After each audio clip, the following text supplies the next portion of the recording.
दोस्तों, जब भी हम अपने दोस्तों से, फैमिली मेम्बर से या रिश्तेदारों से स्टॉक मार्केट में इन्वेस्टमेंट की बात करते हैं तो हमें यही सुनने को मिलता है कि स्टॉक मार्केट में निवेश करना गैम्बलिंग है। वे कहते हैं कि यहाँ स्टॉक के प्राइस बढ़ने या घटने का कोई लॉजिक नहीं होता है, इसलिए वहाँ निवेश करना अपने पैसे को डुबाना है।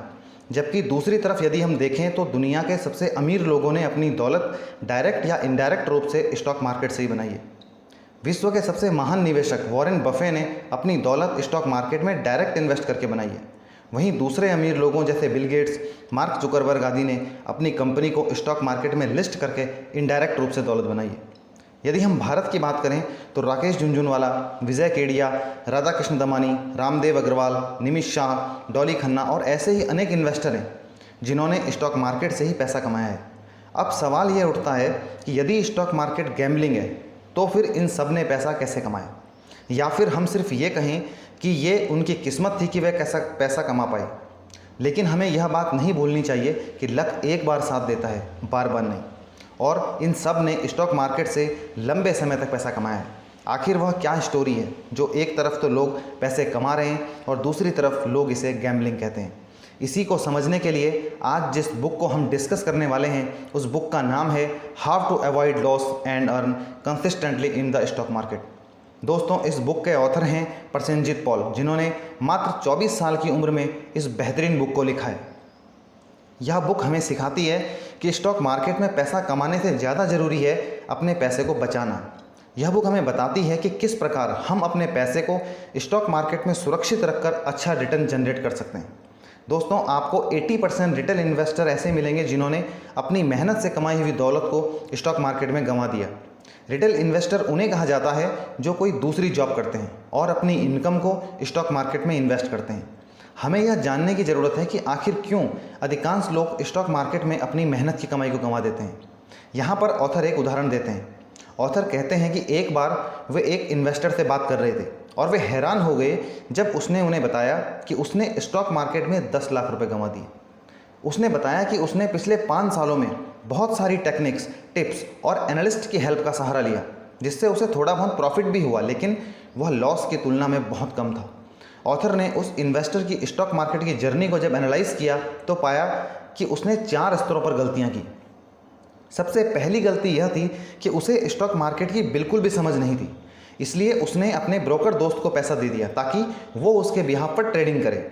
जब उसके ब्रोकर दोस्त ने ऐसा किया तो उसकी 55% कैपिटल डूब गई, जिसके बाद उसने अपना ट्रेडिंग अकाउंट बंद कर दिया।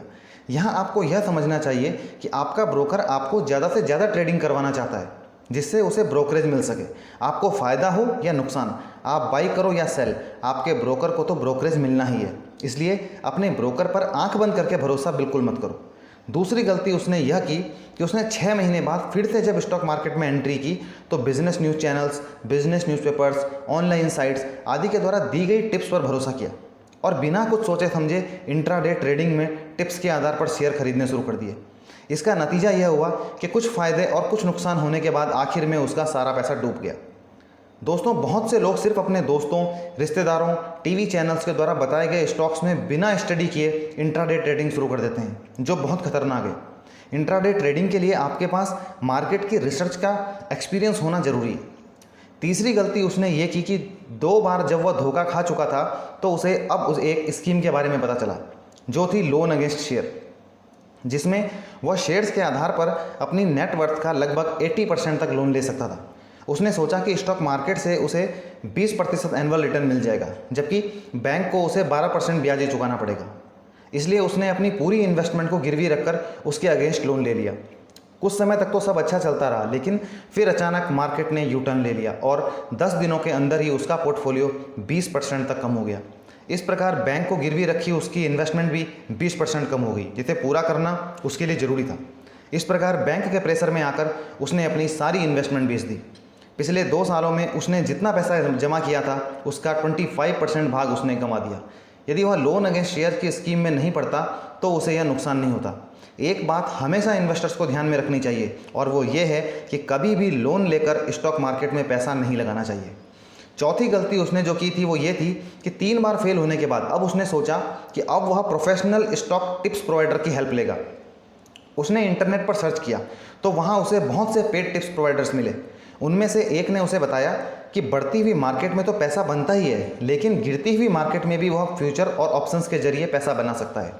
इस प्रकार पहली टिप्स के बाद तो उसने 15 दिनों के अंदर 50% तक का रिटर्न जनरेट कर लिया, लेकिन दूसरी टिप्स के बाद अगले 20 दिनों में उसने अपनी 90% कैपिटल कमा दी।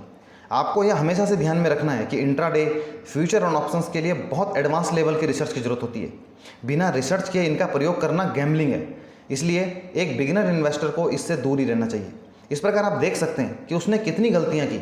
इससे आप सीख सकते हैं कि बिना जानकारी के आप जब कोई कार्य करते हैं तो वह एक गैम्बलिंग की तरह है। स्टॉक मार्केट से लगातार पैसा बनाने के लिए सिर्फ एक ही रास्ता है, और वो है कि आप एक अच्छे बिजनेस में निवेश करो और उसे उचित समय तक होल्ड करके रखो। आप जितने भी बड़े बड़े निवेशकों को देखोगे तो पाओगे कि उन्होंने क्वालिटी स्टॉक्स में निवेश किया है और वे लंबे समय तक उस स्टॉक्स में इन्वेस्टेड रहे हैं। महान निवेशक वॉरेन बफे ने अपनी इनकम 22% एनुअल रिटर्न के हिसाब से 50 सालों में बनाई है, जबकि फ्री और पेड टिप्स देने वाले एक्सपर्ट्स आपको 50% से भी ज़्यादा मंथली रिटर्न देने का वादा करते हैं।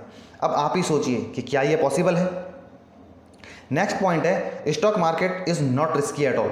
लोग कहते हैं कि स्टॉक मार्केट में पैसा लगाना रिस्की है, लेकिन ऑथर कहते हैं कि यदि आपको पैसा बैंक में भी जमा करना है तो वहाँ पर भी रिस्क है, क्योंकि बैंक फिक्स डिपॉजिट आदि पर आपको 7 से 8% तक रिटर्न दे रहा है, तो महंगाई दर भी लगातार उसी रफ्तार से बढ़ रही है। इस प्रकार आपका पैसा महंगाई दर को पीछे नहीं छोड़ सकता। ऑथर कहते हैं कि इसकी बजाय यदि आप स्टॉक मार्केट में निवेश नहीं करते हैं तो ये ज़रूर रिस्की है, क्योंकि यही वह जगह है जो आपको सबसे बेहतर रिजल्ट जनरेट करके दे सकती है।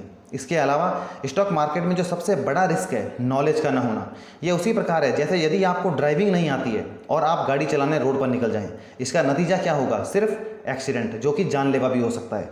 इसी प्रकार शेयर मार्केट में निवेश करने से पहले मार्केट की नॉलेज प्राप्त करना अत्यंत आवश्यक है। एक रिस्क यह है कि अधिकांश लोग यहाँ रातों रात अमीर बनने के लिए आते हैं। उनको लगता है कि मार्केट हमें जितनी जल्दी अमीर बना सकता है उतना अच्छा है। इन्वेस्टर इस बात को नहीं समझते कि बैंक उन्हें फिक्स डिपॉजिट पर 7 से 8% इंटरेस्ट दे रहा है, जिसमें वे खुश हैं, लेकिन वे स्टॉक मार्केट में 25% रिटर्न से खुश नहीं हैं। ऑथर कहते हैं कि करोड़पति बनने के लिए ज़्यादा रिटर्न पाना आवश्यक नहीं है, बल्कि क्वालिटी स्टॉक्स के साथ लॉन्ग टर्म तक बने रहने से मात्र 20 से 30% रिटर्न के साथ ही आप अपना लक्ष्य पा सकते हो। जैसा कि ऑथर ने बताया कि वॉरेन बफे ने अपनी दौलत 50 सालों में मात्र 22% एनुअल रिटर्न जनरेट करके पाई है। नेक्स्ट पॉइंट है, investment in knowledge page the best interest. Stock market में सफल न होने का सबसे बड़ा कारण है नॉलेज की कमी। इस बात का हमें ध्यान रखना चाहिए कि जब तक हम किसी भी क्षेत्र के विषय में नॉलेज इकट्ठा नहीं करेंगे तब तक हमें नुकसान होता रहेगा। इसलिए इन्वेस्टर्स को शेयरों में निवेश करने से पहले अपनी नॉलेज पर इन्वेस्ट करना जरूरी है। नॉलेज पर की हुई इन्वेस्टमेंट से स्टॉक मार्केट से आप लगातार अच्छा रिटर्न जनरेट कर सकते हो। अब तक हमने बात की कि किस प्रकार स्टॉक मार्केट में नुकसान होने से बचें। अब नेक्स्ट पॉइंट आता है कि इन्वेस्टमेंट की शुरुआत कहाँ से करें। First step of picking winning stocks. Stocks choose करते समय सबसे पहला पॉइंट जो आपको ध्यान में रखना है वो है where to start. Indian stock market में 5000 से भी ज़्यादा कंपनियां लिस्टेड है। ऐसे में बिना सोचे समझे किसी भी कंपनी में इन्वेस्ट करना सही नहीं है। इन्वेस्ट करने से पहले आपको कंपनी के कुछ बातों का ध्यान रखना जरूरी है, जैसे एक रिटर्न ऑन इक्विटी। इसके द्वारा हमें यह पता चलता है कि प्रमोटर्स शेयर होल्डर्स के पैसों को किस प्रकार यूटिलाइज कर रहे हैं, क्या वे इस पर अपने और अपने शेयर होल्डर्स के लिए वैल्यू क्रिएट कर पा रहे हैं या नहीं। Depth, the dangerous 4 letter word. कंपनियां अपने बिजनेस को एक्सपेंड करने के लिए लोन लेती हैं। जब तक कंपनी की ग्रोथ हो रही है, कंपनी अच्छा परफॉर्म कर रही है, तब तक तो सब ठीक चल रहता है, लेकिन जब कंपनी की ग्रोथ नहीं होती, कंपनी की परफॉर्मेंस गिरने लगती है, तो ये लोन कंपनी के ऊपर बहुत बड़ा बर्डन बन जाता है, जिससे कंपनी हाई डेप्ट के नीचे दब जाती है। ऑथर कहते हैं कि आपको हाई डेप्ट वाली कंपनियों से दूर रहने की जरूरत है। अधिकांश ऐसी कंपनियां अपने शेयर होल्डर्स के लिए अच्छा रिटर्न जनरेट नहीं कर पाती हैं। स्टॉक चूज करते समय दूसरा पॉइंट जो आपको ध्यान में रखना है वो है मैनेजमेंट को इवैल्यूएट करना। किसी भी कंपनी की ग्रोथ के लिए एक अच्छे मैनेजमेंट का होना बहुत आवश्यक है। एक अच्छा मैनेजमेंट एक पुअर बिजनेस को भी गुड बिजनेस में कन्वर्ट कर सकता है, जबकि एक बुरा मैनेजमेंट एक गुड बिजनेस को भी पुअर बिजनेस में कन्वर्ट कर सकता है। मैनेजमेंट की क्वालिटी के लिए सबसे पहली चीज़ जो आपको देखनी है वो है शेयर होल्डिंग पैटर्न। आपको देखना है कि उस कंपनी की शेयर होल्डिंग में प्रमोटर्स की होल्डिंग कितने परसेंट है।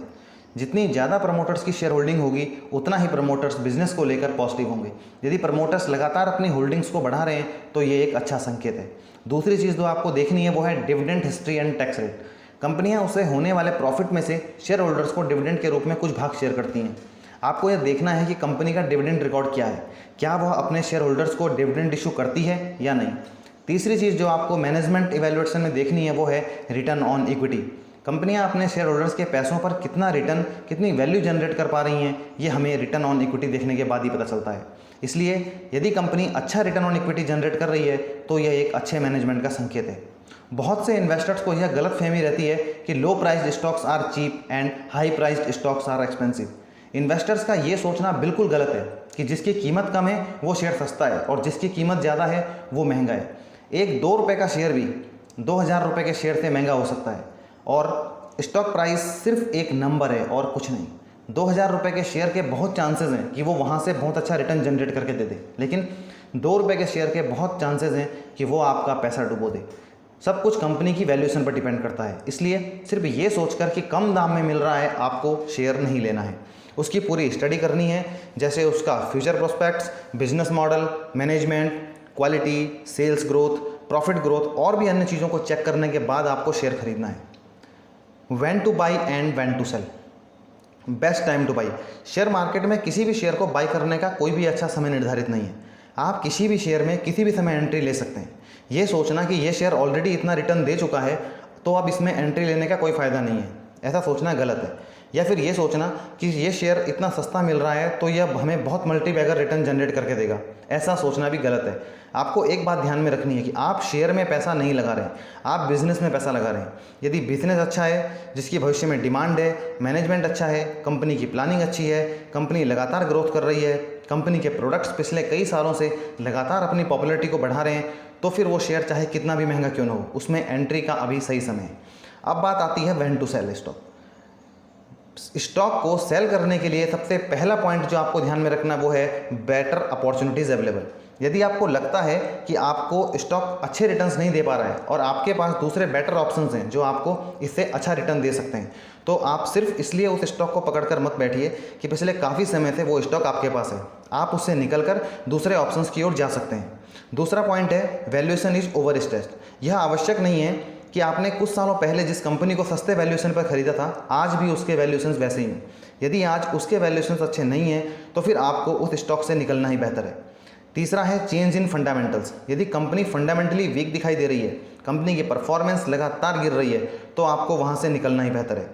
चौथा है चेंजेस इन मैनेजमेंट। यदि कंपनी का मैनेजमेंट चेंज हुआ है और नए मैनेजमेंट के आने से कंपनी की परफॉर्मेंस लगातार गिर रही है तो आपको सचेत रहने की ज़रूरत है। शेयर मार्केट में बहुत से निवेशकों की जाने वाली प्रमुख गलतियां हैं, deadly mistakes to be avoided. एक सबसे पहली जो मिस्टेक है वो है investing in previous bull market stocks. लोग उन शेयरों को खरीदते हैं जिन्होंने पिछले बुल मार्केट में रैली दिखाई थी।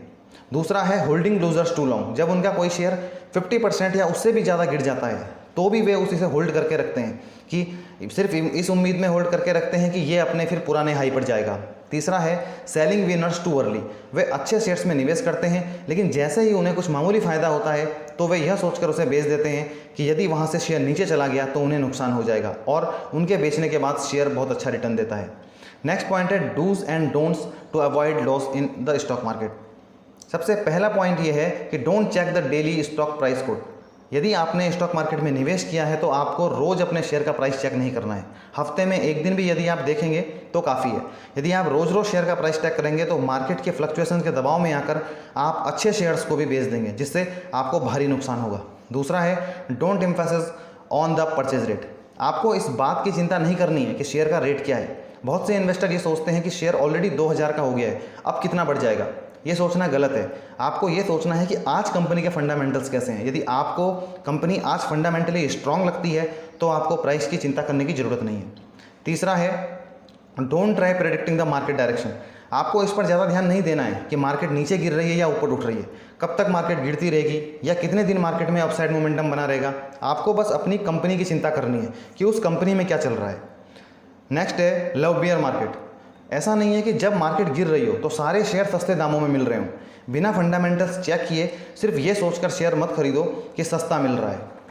Next point how to construct your portfolio, diversification versus over diversification.